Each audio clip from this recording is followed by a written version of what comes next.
नमस्कार बंधुरा आगे बोलो केमन आछो तोमरा। आशा करछि सबाई भालो आछो।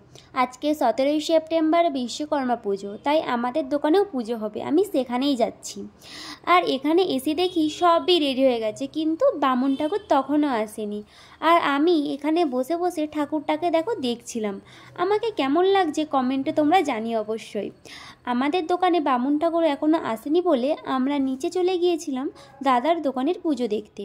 আর এখানে দেখো কত মানুষ, এরা সবাই নিচে দাদার দোকানেই কাজ করে। আচ্ছা বলো তো বিশ্বকর্মা পুজো কেন হয়? আসলে বিশ্বকর্মা পুজো হলো আমাদের হিন্দুদের উৎসব।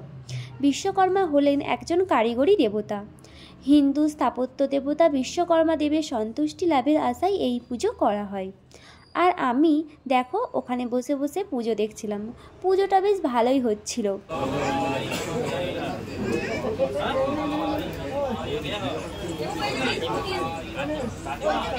তারপর আমাদের বামুন ঠাকুর চলে এসেছিল, আর আমি এখানে ফলগুলোকে সুন্দর করে কেটে নিচ্ছিলাম।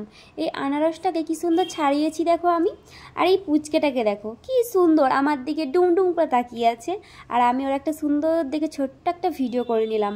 আর এদিকে পুজো শুরু হয়ে গেছে, আর আমি বসে বসে পুজো দেখছিলাম। পুজো দেখতে কার না ভালো লাগে বলো? তোমাদের কার কার পুজো দেখতে ভালো লাগে একটু কমেন্টে জানিও তো আমাকে।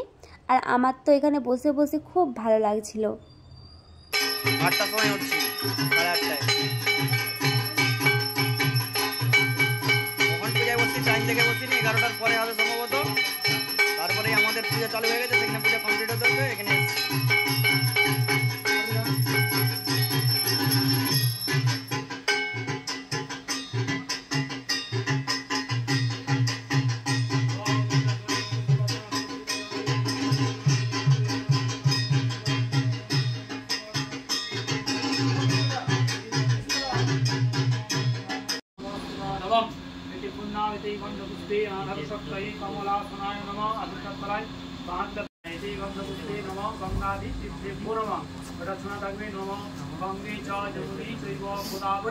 सरस्वती नर्मदे सिंधु कावेरी जलेस्मिन् सन्निधिं कुरु।